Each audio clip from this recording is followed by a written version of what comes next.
科技调研项目、技术透明项目的调查发现，苹果手机长期和最知名的供应商蓝思科技被指控在其工厂里使用来自东突厥散的维吾尔族强迫劳工，再次引发对苹果公司在中国人权记录的关注。华盛顿邮报独家获得了技术透明项目发现的这些文件，并在12月29日的报道中披露了数千名来自东突厥散的维吾尔工人是如何被派到蓝思科技工作的情况。此外，根据亚马逊和特斯拉两家公司的年度报告，蓝思科技也是这两家公司的供应商。技术透明项目认为，他们的研究表明，苹果在其供应链中使用强迫劳工，远远地超出了该公司所承认的程度。不过，苹果公司对此给予否认。苹果公司发言人乔西·洛森特斯科说，公司已经证实蓝思科技公司没有接受任何来自东突厥散的维吾尔工人。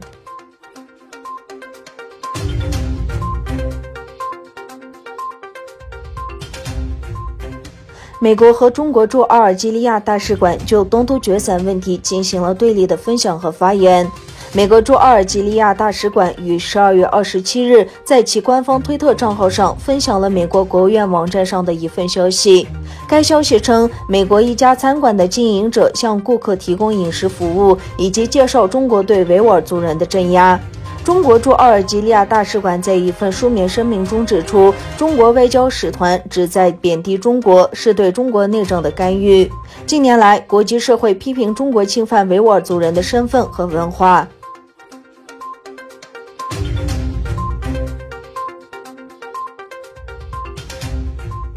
伊斯兰社会民族观念组织杜塞尔多夫地区主席拜勒姆克里切、副主席巴里什哈斯图尔克和基拉尔拜拉克塔斯对东突厥散文化和信息中心进行了有意义的访问。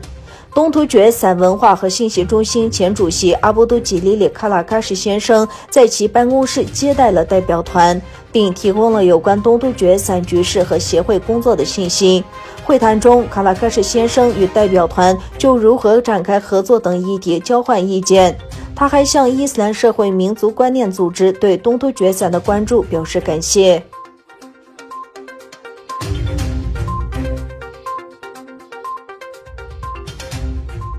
日本共同社29日援引接近日本和美国关系人士的话称，日本政府去年曾秘密向美国和英国提供了中国在东突厥散强制拘押穆斯林的情报，条件是对情报来源保密。美国政府基于该情报指责中国违反人权，并对中国进行制裁，英国也加入了指责中国，但日本仅表示正在密切关注局势。共同社称，日本政府的举动表明，在日本政府内部呼吁加入五眼联盟，以更好应对朝鲜和中国日益严峻的威胁之际，日本已经在幕后与合作伙伴分享关键情报。以美国为首的五眼联盟包括澳大利亚、英国、加拿大和新西兰。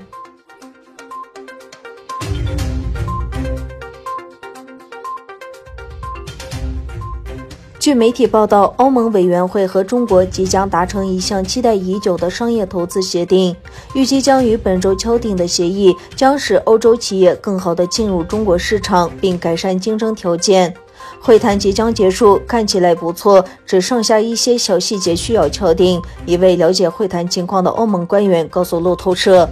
德国一直是这份协定的主要推动者，他预计能让德国大型车企受益颇多。德国是欧洲理事会的轮值主席国。欧盟官员们称，欧盟各成员国驻布鲁塞尔的大使们周一讨论了该协议，没有国家对此有任何重大意义。欧盟委员会报告了与北京方面谈判的进展，包括中国劳工权利这一核心问题。这是一个争议性的问题。此前有报道称，中国利用大量被拘押的维吾尔穆斯林进行强迫劳动。